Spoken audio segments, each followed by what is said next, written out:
The mountain wind had a sharp edge to it that night, slicing through the tent walls and brushing cold air across my face. I woke up shivering, reached over for Ryan, and touched nothing but a crumpled sleeping bag still faintly warm. My husband was gone. At first, I told myself he might have stepped out to pee. But then I checked the time. 20 minutes had passed. No rustle of footsteps. No zip of a tent flap. Just wind, leaves, and silence. Something felt wrong. I slowly unzipped my tent. Just enough to peek out. The ivory-colored tent pitched 10 feet away still had its interior light on. From where I crouched, I could see 2 shadows moving inside, close. Overlapping. Too close. I didn't charge forward. I didn't scream. Instead, I took out my phone, flipped it to video mode, and zoomed in. A woman's voice floated through the thin nylon. Soft and teasing. "You sure your wife won't wake up?" A man chuckled back. "She sleeps like a rock. Trust me." That voice. I would have recognized Ryan's voice anywhere. The shadows swayed. Her laugh got softer. His bare back crossed the beam of light. His tattoo, the one I helped him ice after a gym injury, moved with him. Then he leaned forward, and I saw him disappear into her sleeping bag. My fingers tightened around my phone. My jaw locked. I kept filming. The next moment, everything changed. A high-pitched shriek tore through the air. Then Ryan's voice exploded out of the tent. Ragged and panicked. "Jesus! What the—" Something bit me. There was a low, eerie rustling. Then a thud. Ryan tumbled out of the tent. Completely naked. Clutching between his legs. "Claire! Oh my God! It bit my dick! Something bit me!" At first I was too shocked to respond. Then I saw it, a snake. Black and glistening. Disappearing into the bushes. I nearly laughed. Not because it was funny, but because it was poetic. He rolled on the ground, curled up like a dying shrimp, moaning. The girl, who was still inside the tent, screamed again. I recognized her face now. Sophie Lane. Social media darling. Lifestyle influencer.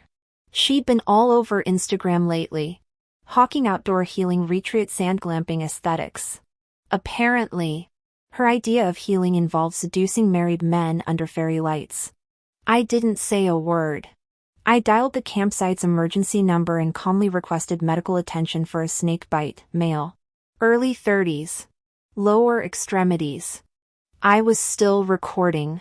Ryan looked up at me, face flushed with pain, humiliation, and confusion.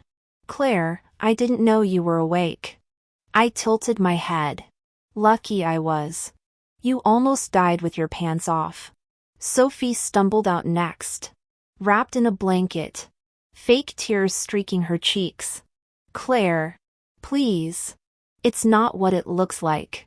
It was just, he came to talk. We didn't know there was a snake." "You mean while you were curled up naked together? Under one sleeping bag?" I raised my phone slightly. "Don't worry. It's all documented. For safety training purposes." Her lips parted, but no sound came out. Ryan tried to crawl toward me, still shielding himself. Wheezing. "I swear. It wasn't planned. She just asked me to check on her. Said she was scared. And you helped her feel safe by taking off your clothes?" Silence. The paramedics arrived not long after. Ryan was whisked away with a trauma blanket and a frozen expression. Sophie stood to the side, visibly shaking. A medic asked if she needed to go with him. She declined, eyes darting toward me. I didn't speak to either of them again that night. Back in my tent, I backed up the video, uploaded copies to my private cloud, a secure folder in my encrypted drive, and one to Naomi, just in case. I sat for a while, staring at the screen. Sophie's face burned into the frame. A flash of memory surfaced. High school. She was in my grade. Always playing the sweet girl. Back then, she flirted with my ex. Got him too. She smiled the same way then. I clicked the screen off and looked outside. The stars were still out. Indifferent and bright. Ryan's shoes were still near my tent. I kicked them into the woods without a second thought. Before I crawled back into my sleeping bag, I sent a single text to my mother. I'm coming home tomorrow. Get the divorce paperwork ready. Her reply came instantly. About damn time. I didn't sleep that night. I didn't cry either.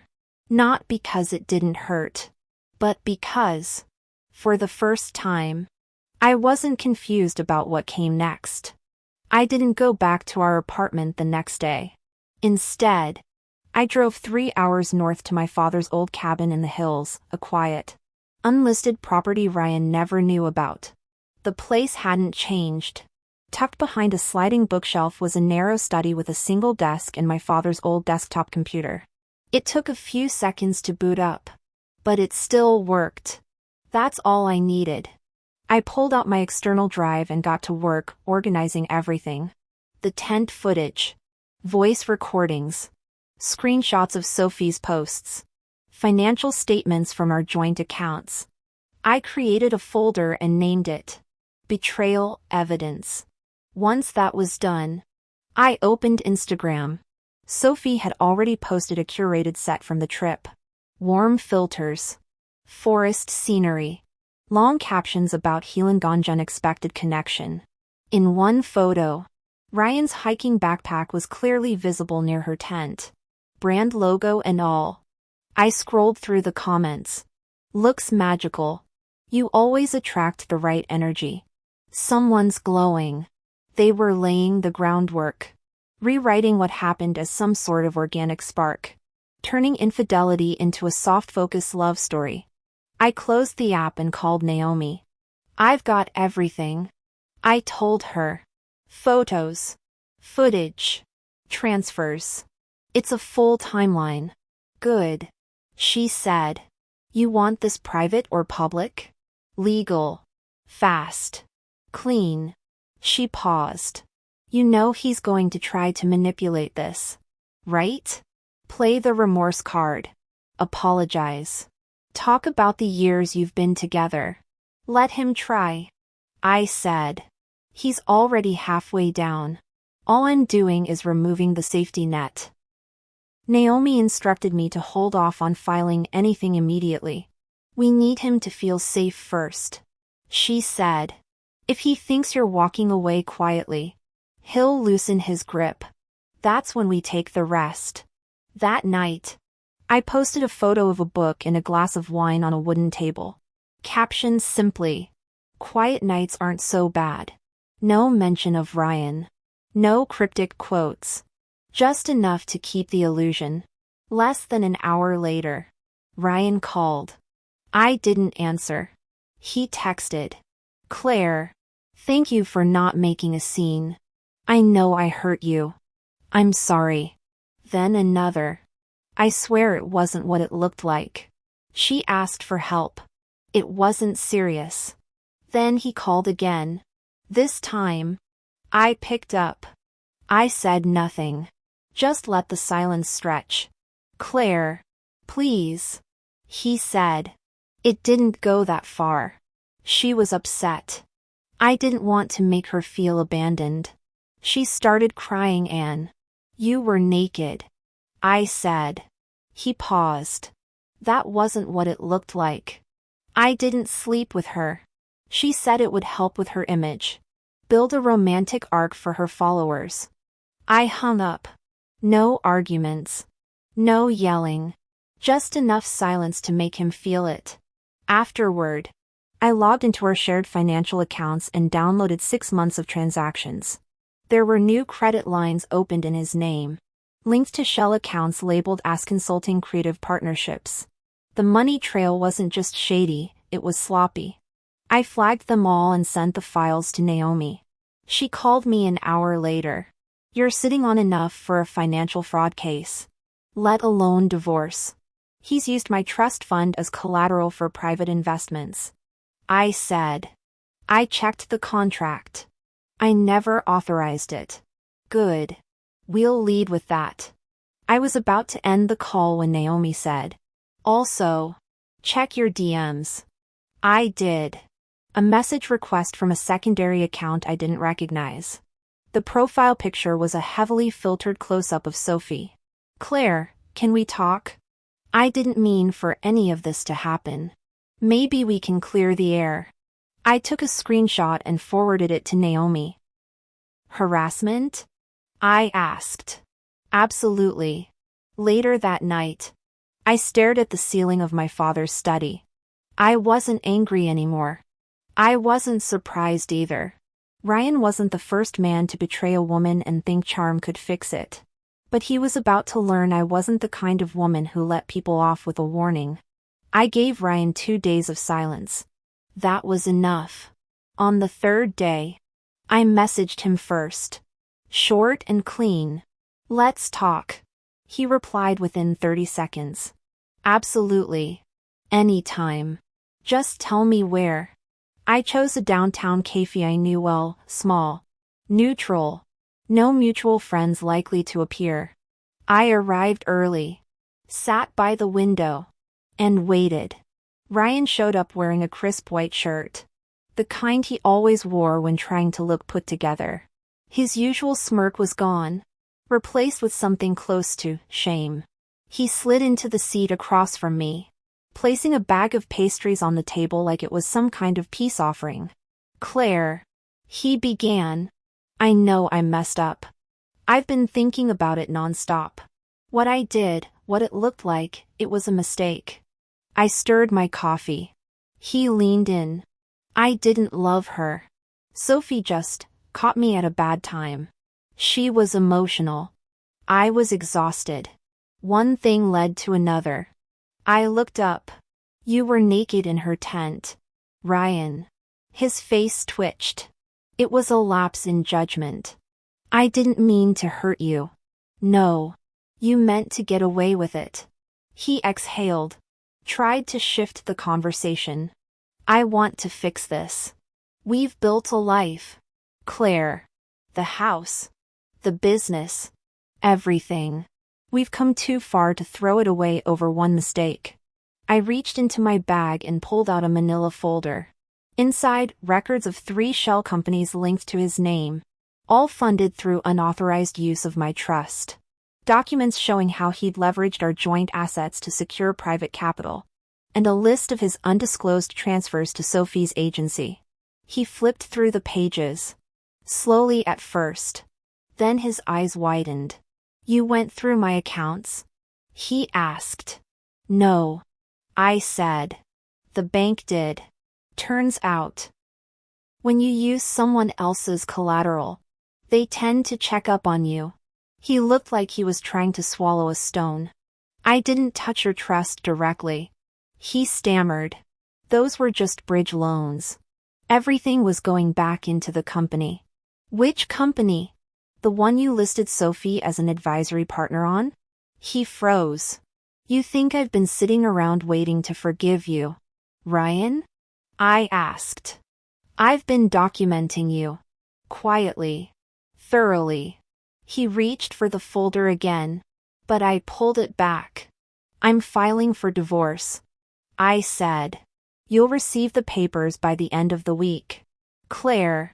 Wait. I'm also filing a motion to freeze any assets tied to my name. If you've done nothing wrong, you have nothing to worry about. He looked around the cafe, like suddenly realizing the world hadn't stopped for him. Outside the window, people walked by, laughing, sipping lattes, unaware that the man across from me was watching his carefully built image start to crack. Then, softer, don't do this. Not like this. You had a dozen chances to stop this train. I said. You pressed the gas instead.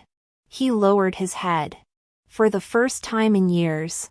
He looked small. I stood and tucked the folder back into my bag. We're done, Ryan. Not just as a couple, As partners. As anything. Claire, he tried again. But I was already walking out. I didn't need him to understand. I needed him to get out of my way. Ryan didn't sign the divorce papers by the end of the week. Instead, he sent an email titled "Let's not rush this." Inside was a carefully written plea, dressed up like maturity, but I could hear the desperation behind every word.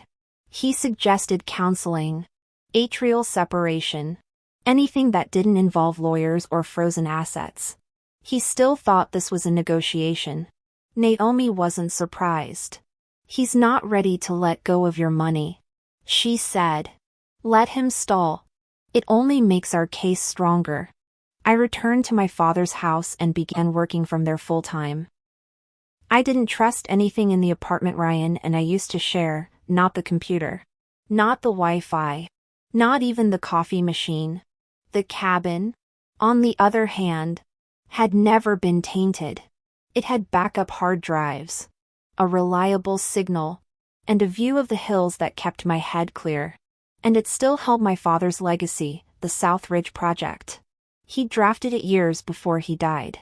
A plan to transform a forgotten stretch of hillside land into a sustainable retreat that preserved the local ecology and gave back to the nearby town. After his death, I'd shelved the plan. Ryan had shown interest. But the way he pitched it to investors made my skin crawl. He called it a luxury detox experience for urban elites. I dug the original files out of a box in the study. My father's handwriting filled the margins with quiet insistence. Keep the ridge green. No chain hotels. Let locals lead. I spent the next few days rebuilding the pitch, cutting out all the garbage Ryan had added and restoring the project to what it was meant to be. That's when Julian Carter reached out. We hadn't spoken in years. He was once my college boyfriend, now a well-known venture capitalist. We parted ways quietly back then, different cities, different dreams, but I'd always respected his work. His message was brief. Heard you're reviving South Ridge. If you're looking for partners, let's talk. We met for lunch 2 days later. Julian still had the same calm energy, like someone who never needed to raise his voice to get people to listen. He didn't ask about Ryan. Didn't pry. He just looked at my proposal, flipped through a few pages, and said, "You're not just taking this back. You're scaling it." I plan to. I'll put in $1 million, he said. Quiet money. No voting rights. I just want a seat to watch. I raised an eyebrow. Why? Because you know what you're doing, he said. And because he never did. The offer wasn't just generous, it was strategically timed. With Julian's name attached, other investors would follow. But I didn't accept right away. Instead, I told him the truth. I want him to think I'm still figuring things out. You want him to underestimate you. I nodded. It's the only thing he's ever done consistently.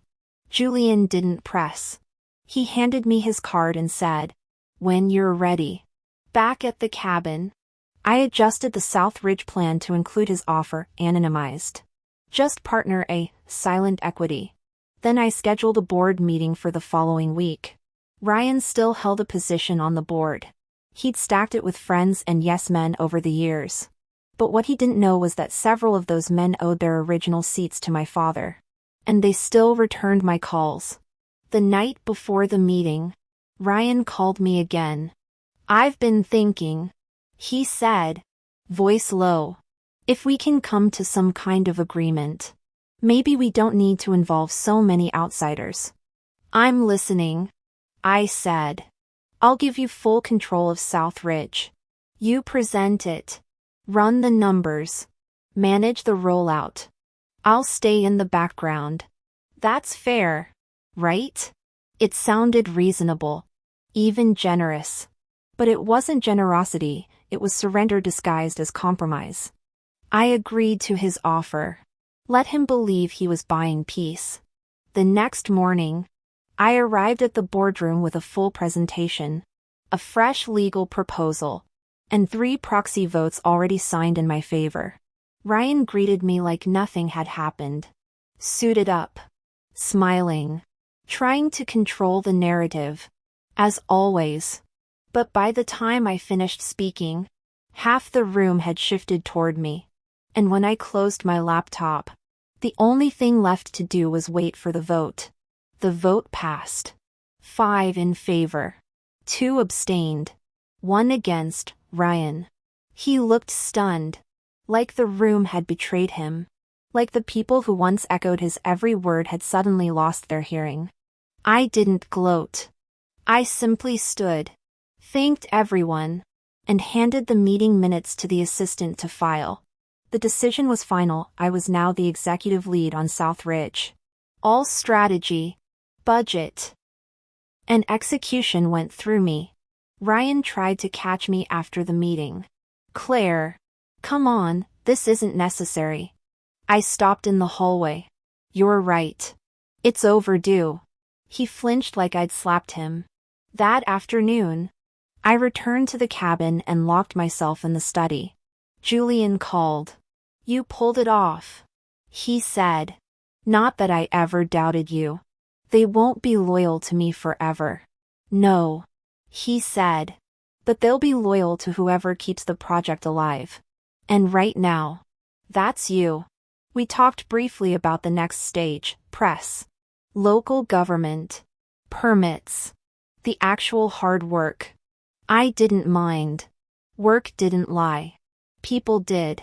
While we talked, I got a notification. Sophie had just posted a new video. I muted Julian for a second and watched. She was sitting in a hospital bed, wrapped in a cardigan, eyes misty.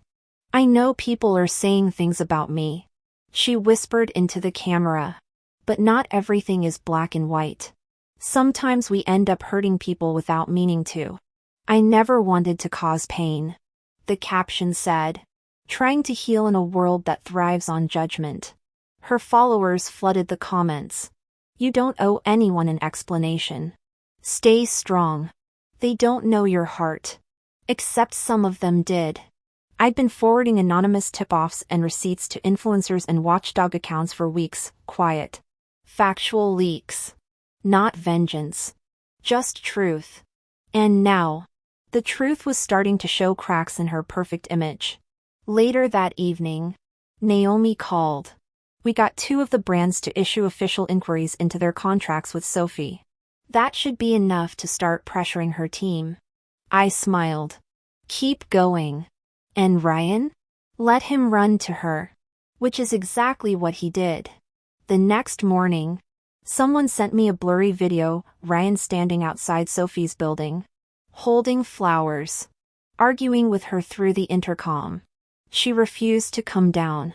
He stood there for 15 minutes, until someone else buzzed him in. A few hours later, Sophie posted a quote card to her story. You can't build a castle with someone who's already burned the foundation. Ryan still hadn't signed the final divorce documents. He called that night. Voice tight. She's out. She cut me off. And I'm getting destroyed online. The brands are pulling back. Some investors are threatening legal action. You don't want this to get messy. I didn't respond. Claire, please. This doesn't have to end in flames. It already did. I said. He went quiet. Sign the papers. Ryan. I continued. Or we can let the courts take everything apart. Line by line. The next day, the envelope arrived. His signature at the bottom, scrawled like an afterthought. Naomi called to confirm. It's done. He's out. I asked her to send one more letter, this time, to his legal team. A final reminder of his non-compete, non-disclosure, and the quiet clause I'd inserted into the settlement. If he tried to sell his version of the story, he'd be met with lawsuits from every direction. Naomi's tone turned casual. He'll behave. He doesn't have a choice. I spent that night finalizing the Southridge press launch, media kits, partner statements, renderings of the updated community designs. Our messaging was clean, forward-facing. No scandals. No name-dropping. Just work. Just the future. Ryan didn't disappear quietly. A week after he signed the papers, he tried reaching out again. This time, through Naomi. He says he wants to talk settlement addendums. She said over the phone. But I read between the lines, he's trying to renegotiate. I shook my head. He's not getting another cent. He's also been poking around about South Ridge. Looks like he's fishing. Of course he was. Ryan never let go of anything he thought he built. And in his head, South Ridge was still part of his legacy, even if the paperwork, the votes, and the ownership trail said otherwise. I went ahead with the first investor roundtable anyway. Julian flew in. We met at a conference room downtown. Surrounded by half a dozen backers I used to watch from the sidelines when Ryan pitched to them. Now, they shook my hand first. Listened when I spoke. Took notes when I laid out expansion forecasts. When Julian and I stepped outside afterward, he handed me a flash drive. Security audit. We found an email chain where Ryan tried to shop the South Ridge project to one of the Singapore funds. I opened the file later that night. There it was, Ryan's name. A pitch deck built off my father's early drafts. And a note that read, clean branding. Fully separable from Claire Bennett if needed. That was enough. The next morning, Naomi filed a breach notice against him. He'd violated multiple clauses in the divorce agreement, especially the one barring him from using or repackaging any version of the South Ridge concept. I didn't stop there. A week later, we arranged for a quiet internal review of all companies Ryan still had partial ownership in. 2 of them were already in the red. 1 hadn't filed taxes properly in almost 8 months. We didn't even need to push. They began collapsing on their own. Meanwhile, Sophie had rebranded again. This time it Wasklian Living Minimalism. Her feed was full of morning smoothies and soft lighting. Gone were the tears and confessions, now it was all vibrations and letting go of negativity. I wasn't surprised when someone sent me a screenshot, Sophie giving an interview on a podcast hosted by a lifestyle blogger. I just think we're all trying to heal from our own mistakes. I don't want to dwell in blame. I want to move forward. The comments were mostly positive, but a few sharp ones had started showing up. Weren't you the girl crying on camera a month ago? Strange how much healing you do when the sponsors drop. Not long after that, Sophie's manager quietly reached out to Naomi, asking to resolve any remaining legal misunderstandings.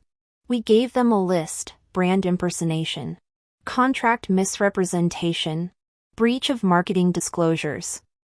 Naomi kept it civil, but firm. By the time the podcast episode was pulled down for editing, Sophie had removed Ryan from all of her tagged posts and deleted the most incriminating content from her feed. It wouldn't save her. The trust was gone. And in her line of work, that was fatal. The press started turning, too. A mid-tier outlet published an article titled When Authenticity is a Lie, The Rise and Fall of Sophie Lane. They didn't even mention my name. They didn't need to. I was busy. South Ridge was preparing for its first on-site community meeting. We'd send invitations to local partners, environmental consultants, and legacy stakeholders. I drove out to the ridge early, before the team arrived, and stood at the edge of the build zone. The wind was colder now. Leaves rustled without much ceremony. The ground had been cleared, but the old trees at the center still stood. I'd insisted they stay. Not because they were symbolic, but because they were alive, and that was reason enough. Julian showed up around noon, coat slung over his shoulder, clipboard in hand. You're still not celebrating. I shrugged. There's more to do.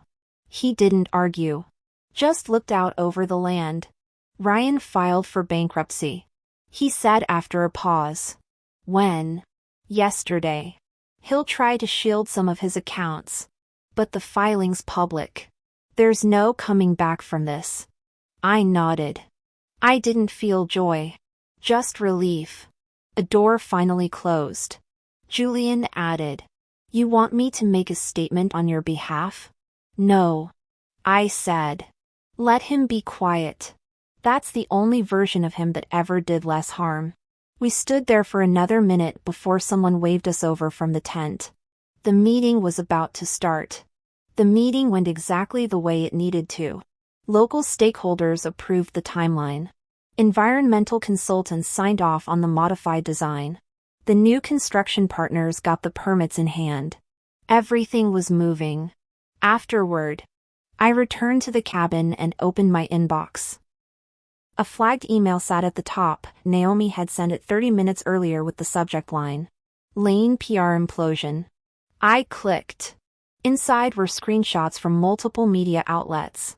Sophie Lane's latest brand deal, her last major sponsor, had pulled out. The statement cited internal alignment issues and public perception concerns. Polite language for weary done being associated with you. That wasn't the only thing. A video had surfaced, apparently filmed weeks ago, showing Sophie berating an assistant backstage at a wellness event. She hadn't known she was being recorded. Her voice was sharp, impatient, a far cry from the soft-spoken persona she sold online. The clip spread fast. By nightfall, her name was trending, but not the way she liked. I didn't post anything. Didn't comment. There was no need. The internet would do what it always does. Ryan, meanwhile, had gone silent. His accounts were deactivated. He didn't answer Naomi's follow-ups. According to court records, he'd officially listed his 2 remaining companies as insolvent. One of our mutual acquaintances messaged me, casually asking if I'd seen the bankruptcy notice. I had, but I didn't engage. I'd spent enough of my life carrying his damage. Now he could carry it himself. The next morning, I woke up early and drove out to the ridge site before sunrise. The sky was still pale blue, and the ground was damp with dew. No one else was there yet, just the trees, the breeze, the sound of a new phase unfolding. I walked the path that would eventually become the Central Trail, stopping at the clearing where the first community center would be built. That's where Julian found me. He approached without a word, hands in his pockets, eyes following the tree line. "Construction crews on the way," he said. "I know. You sure you want to lead the public walkthrough next week?" "I'm sure." He studied me for a second. "This thing's getting bigger than you think. Press will be there. Investors. Maybe even the governor's office." "I'll be ready." He nodded, then handed me a manila folder. "What's this?" "Final signatures from the Regional Development Fund. You've got full control now." I took the folder, flipped it open. 17 months ago, Ryan had tried to present a modified version of this project to a private equity firm. They passed on him. That same fund had just signed on to mine. No speeches. No full circle satisfaction. Just paperwork in progress. We walked back together in silence. Julian didn't fill it with advice. I didn't ask for any. At the trailer office, I pinned the new permits to the board, then pulled out the updated site map and marked the first dig points in red. Julian hovered at the door. "You know, this might be the first time I've seen you breathe easy." I didn't look up. "Maybe. You ever going to take a break?" "Eventually." He didn't push. Just tapped twice on the doorframe and walked out. I stayed behind, reviewing the map again. Not for edits. Just to see it. It was quiet in the office. Peaceful. Outside, the wind moved through the trees like something old being gently swept away. The day Ryan signed the final settlement was the same day I finalized the construction timeline for Phase 1 of South Ridge. The documents came by courier, delivered in a slim envelope. No personal note inside. Just the signature at the bottom of the last page. Dated and initialed. Legally binding. Irreversible. He didn't even try to negotiate. He'd already run out of leverage. Naomi called to confirm. It's official. He signed off on everything, your ownership. The NDAs. The silence clause. What about the attempts to license the project design overseas? Still under review. But once the financial investigation concludes, we'll have grounds to recover the damages. Good. I hung up and moved the envelope to a separate drawer in the filing cabinet. I didn't want it on my desk. I didn't need the reminder. Later that afternoon, Sophie tried to make a final comeback. A sponsored ad popped up during my email scroll, her face smiling beneath soft lighting, holding a bottle of wellness supplements. The caption promised restoration through balance and a return to authenticity. It had barely been up for 2 hours before the brand dropped a statement. They were terminating the campaign. The damage was done. The media had moved on. Her follower count plateaued, then started slipping. Influencer watchdogs were already circulating her name in case studies labeled manufactured intimacy in social branding. This time, even her loyal followers had little to defend. The illusion was over. That evening, I packed up from the cabin and drove back into the city. I had meetings the next morning and a press walkthrough the day after. When I reached my downtown apartment, mine alone, this time I opened the balcony door and stood outside, letting the city noise settle around me. I didn't feel triumphant. I felt clear. The next day was all logistics.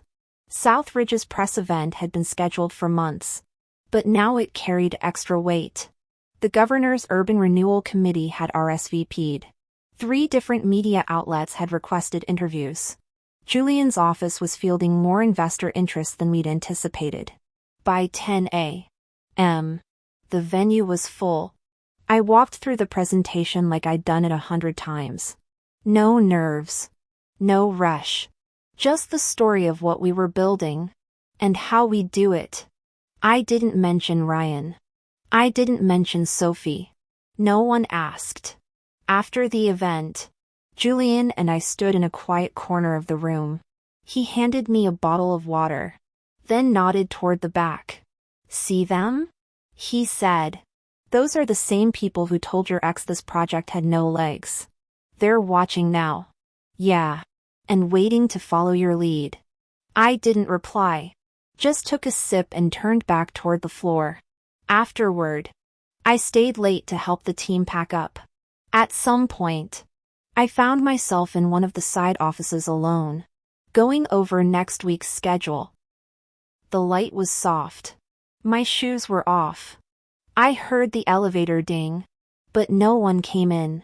Probably security. I left the office an hour later, walked 3 blocks to a bar near my place, sat at the far end, and ordered a club soda. No one recognized me. No one cared. I watched a muted news segment on the mounted TV, stock updates. Weather. Something about a new housing initiative in the state legislature. No scandals. No exposés. No damage control. Just normal. I stayed until closing, then walked home. It was the first night in months I didn't check my phone before bed. Ryan's bankruptcy filing made it into the local business journals by the end of the week. It was a clean collapse. No theatrics. No press conferences. Just a small note buried in the back half of the financial section. Former startup CEO files for Chapter 11. Assets under review. There was no mention of me. The articles were clinical, facts, timelines, numbers. The only quote came from a court clerk: preliminary findings suggest breach of fiduciary obligations. I didn't save the article. I didn't forward it to anyone. Naomi texted me a few minutes later. It's done. Everything he built is underwater. I replied. Don't waste any more time on him. She didn't. At South Ridge, we just finalized the first contractor payments. Materials were en route. Local crews were in place. Julian had hired a dedicated liaison to oversee operations so I could step back a little and focus on the broader rollout. But I didn't step back. Not yet. I showed up on site almost every day. Checked the equipment deliveries. Walked the slope trails. Sat through every permit review. It wasn't about control. It was about seeing the thing take shape. We'd fought too hard for it to be delegated away.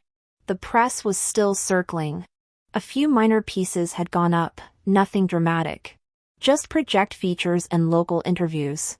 One of them quoted me describing the Project ASA long-term partnership between land and people. They liked the soundbite.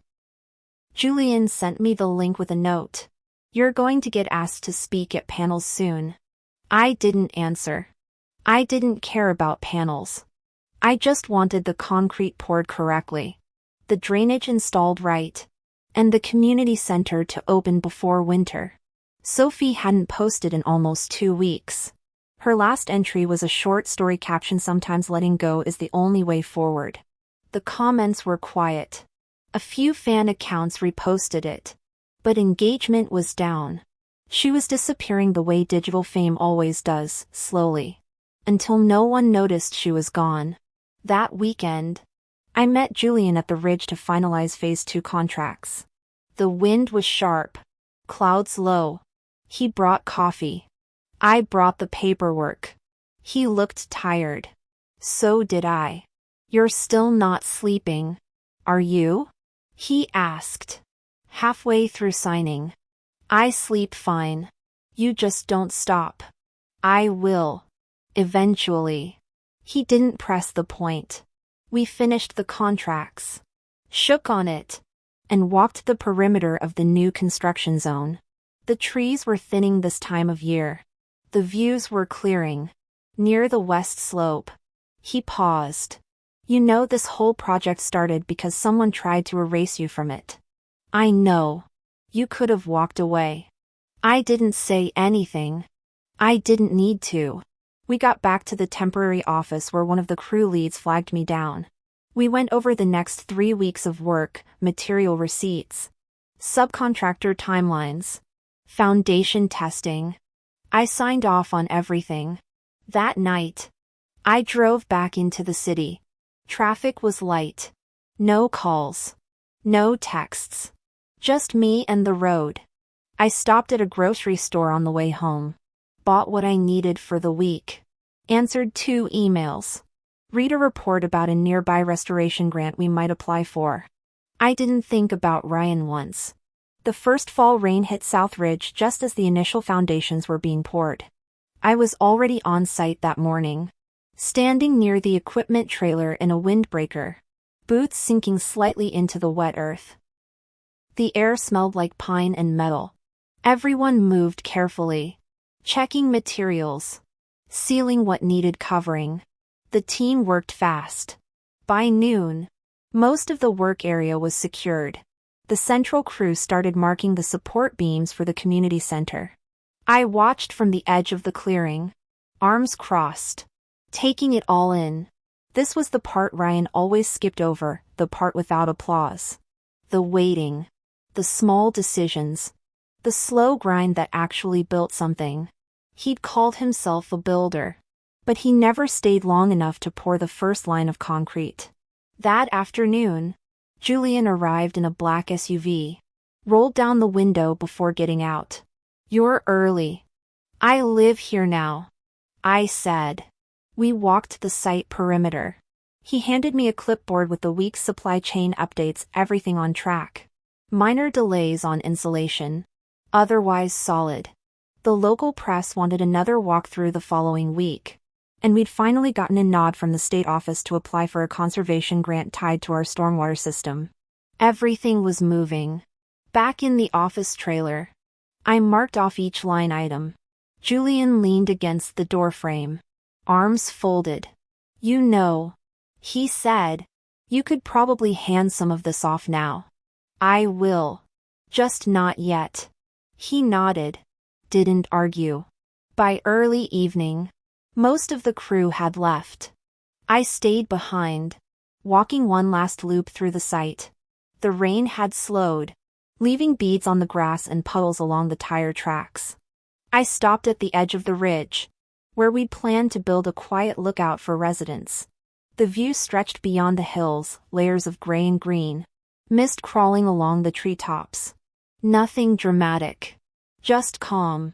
My phone buzzed in my pocket. Naomi. I answered. Quick update. She said. The final claims against Ryan cleared.